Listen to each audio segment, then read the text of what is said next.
आप देख रहे हैं SPN 9 न्यूज़ और एक बार फिर से मैं अपना खास प्रोग्राम लेकर आपके सामने हाजिर हूं और बात करूंगी भोजपुरी इंडस्ट्री के जाने माने स्टार खेसारी लाल यादव को लेकर। खेसारी लाल यादव के बारे में कहा जा रहा है कि वो झारखंड में हैं और झारखंड में उन्होंने बाकायदा मीडिया से मुलाकात की है और मीडिया के हर सवाल का बेबाकी से जवाब दिया है। जी हाँ, उनसे सिलसिलेवार तरीके से कई सवालों के जवाब पूछे गए हैं, जिसमें उन्होंने पीएम मोदी के विकास से लेकर ये भी क्लियर किया है कि आखिर नीतीश सरकार ने शराबबंदी करके घाटा पहुंचाया है या फिर फायदा पहुंचाया। इसके अलावा उन्होंने ये कहा है कि मैं विधानसभा चुनाव नहीं लड़ रहा हूं। इसके अलावा उन्होंने ये भी कहा है कि मैं किसी भी पार्टी के साथ जुड़ूंगा जरूर, लेकिन मेरी शर्त होगी है। तो चलिए सबसे पहले मैं आपको बताती हूं कि आखिर उन्होंने सबसे पहले किस सवाल का जवाब दिया है।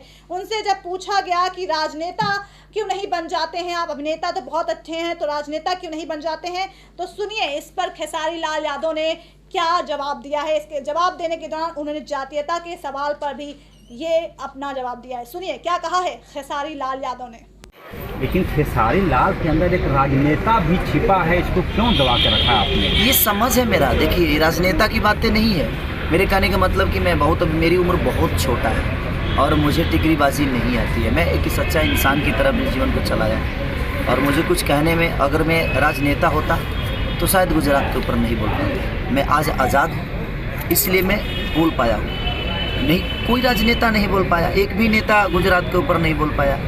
सबको अपनी कुर्सी बचाने की डर है। तो राजनेता आपके जीवन दुख सुख में काम नहीं आ सकता, इसलिए हमें खुद से स्टेप लेना पड़ेगा। अगर पब्लिक जागरूक हो जाए, जब तक ये जातीयता का झंडा दुनिया लेकर घूमेगी, तब तक दुनिया का कोई भी स्टेट विकास नहीं करेगा। तब ये बता दीजिए।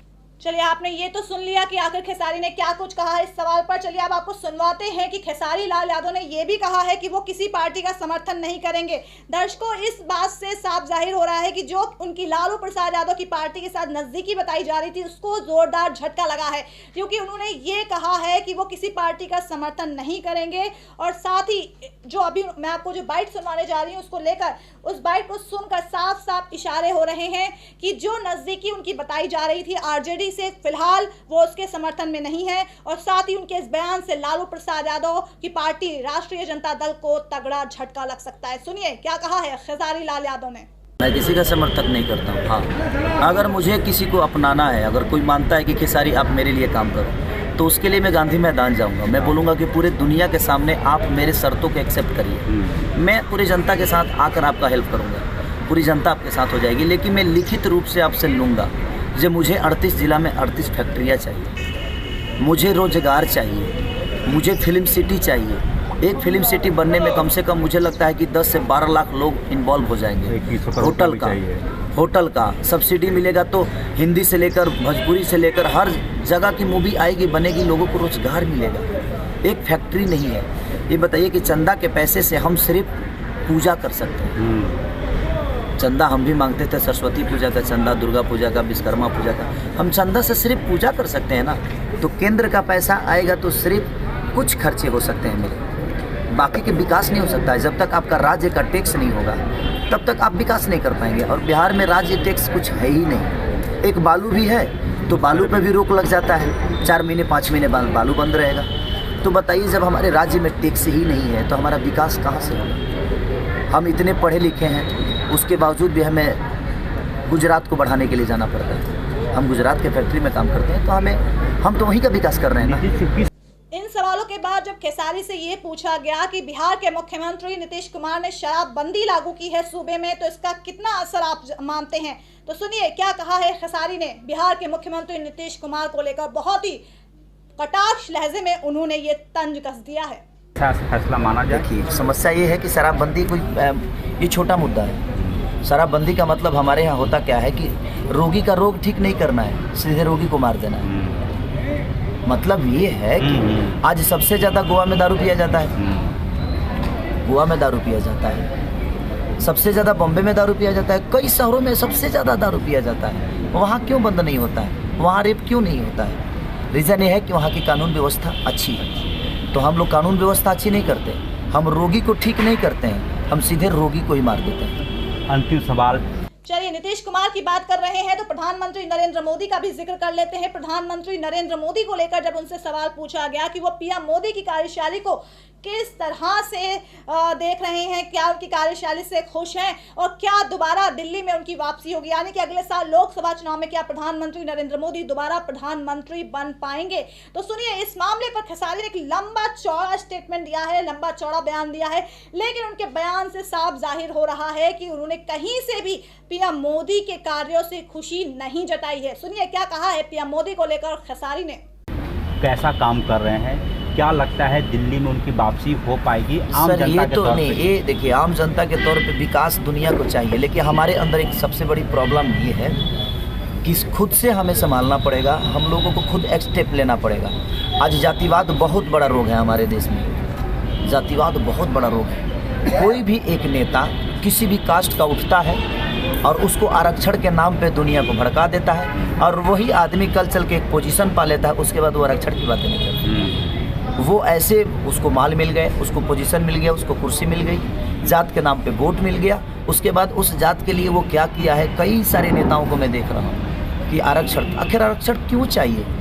हमें चाहते हैं कि एक छोटे कास्ट का आदमी अगर IPS है, एक छोटे कास्ट का आदमी अगर मास्टर है, तो उसको आरक्षण की क्या ज़रूरत है। और आरक्षण हमारे देश का सबसे बड़ा रोग है।